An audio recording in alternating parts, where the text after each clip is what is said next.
संत कहते हैं, मस्त राम मुर्दे से बोला, मुझको कुछ बतलाओगे? मुर्दे में से मुर्दा बोला, मर जाओ चुपचाप। तो हम लोग वो वाला तो मरना नहीं मर रहे हैं, अभी सांस चल रही है, लेकिन फिर भी मरे हुए सा ही जी रहे हैं। कैसे मरे हैं? किसी ने बहुत ही सुंदर कहा है, आज ट्यूब टायर हो गया है ट्यूबलेस, फ़ोन हो गया है वायरलेस और इंसान का दिल हो गया है हार्टलेस, विचार हो गया है थॉटलेस। इस प्रकार कहना चाहिए आज इंसान जी तो रहा है, लेकिन ज़िंदगी धुआँ-धुआँ सा है। इसीलिए सद्गुरु कबीर साहब जी ने भी कहा है, आपन पौ आपू ही बिसरायो। अर्थात मनुष्य अपनी कीमत नहीं समझ रहा है, सबको भाव दे रहा है, सबकी कीमत समझ रहा है। लोग कह रहे हैं आज ये महँगा हो गया, वो महँगा हो गया है, इतनी महँगाई बढ़ गई।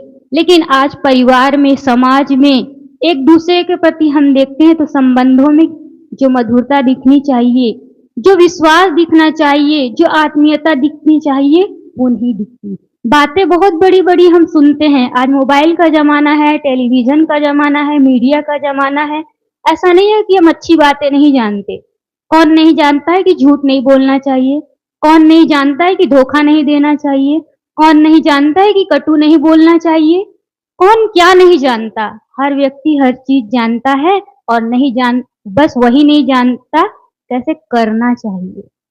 सिर्फ़ करना नहीं जानता, बाकी सब कुछ जानता है। इसी के कारण आज जीवन में सब कुछ तो है, लेकिन जो तृप्ति की अनुभूति होनी चाहिए, जो एक संतुष्टि की अनुभूति होनी चाहिए, जो शांति का अनुभूति होना चाहिए, वो जीवन में नहीं हो रहा है।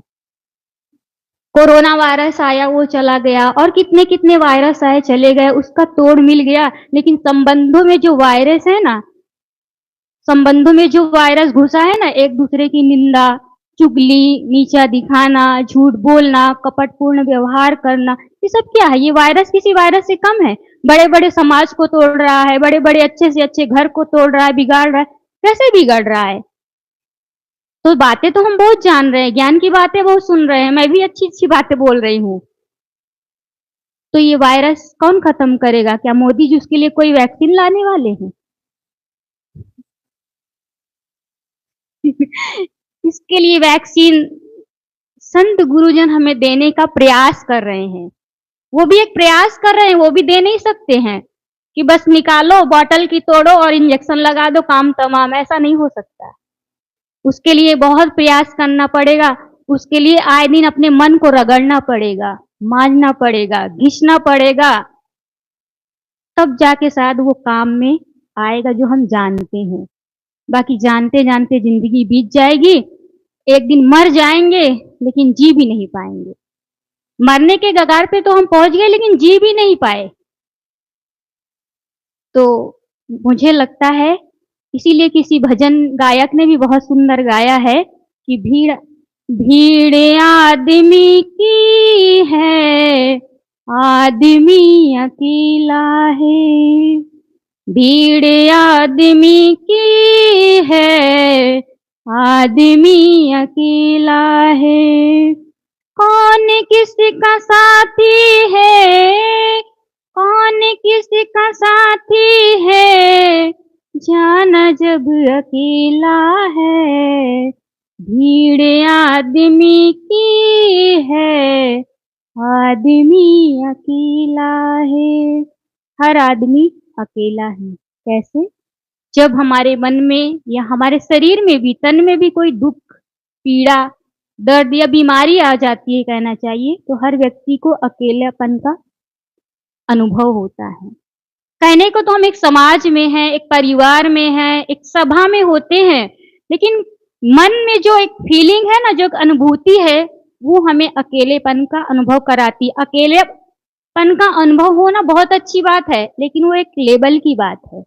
लेकिन आज हम जो अनुभव कर रहे हैं ना, वो अकेलापन लोगों को खलता है, लोगों को तकलीफ देता है, लोगों को पीड़ा पहुँचाती है और संत गुरुजन जिस अकेलेपन की बात करते हैं, वो बहुत उच्च लेवल की बात है। वहाँ तक अगर पहुँच जाएँगे तो वो अकेलापन तो हमारे बहुत फ़ायदे की बात है।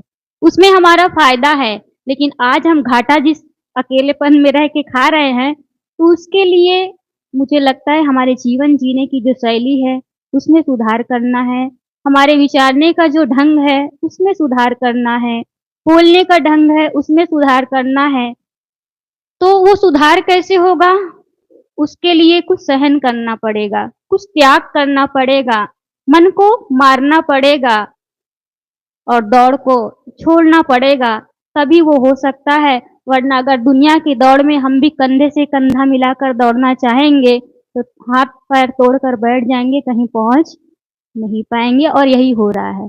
बाहरी दौड़ का क्योंकि कोई अंत नहीं है और दुनिया उसी की ओर ललचा रही है। उसकी बिल्डिंग बड़ी हो गई, उसकी गाड़ी बड़ी हो गई, उसकी गद्दी बड़ी हो गई, उसका नाम बड़ा हो गया और मैं तो वहीं का वहीं।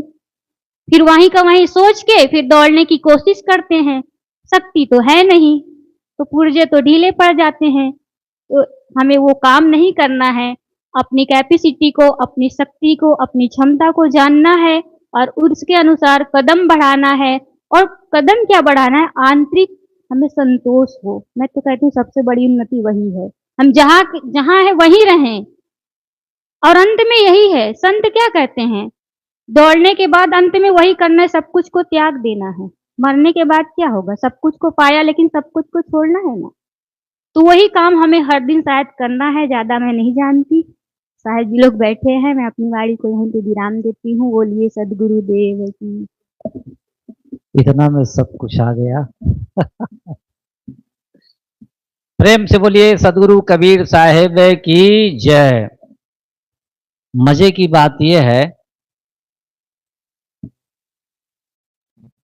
कि इन्हीं लोगों के बीच में हमको जीना है जिनके साथ रहते हैं और कोई नया आदमी हमको नहीं मिलेगा। इन्हीं लोगों में इनके स्वभाव को, अपने स्वभाव को, उनकी रुचियों को, हमारी रुचियों को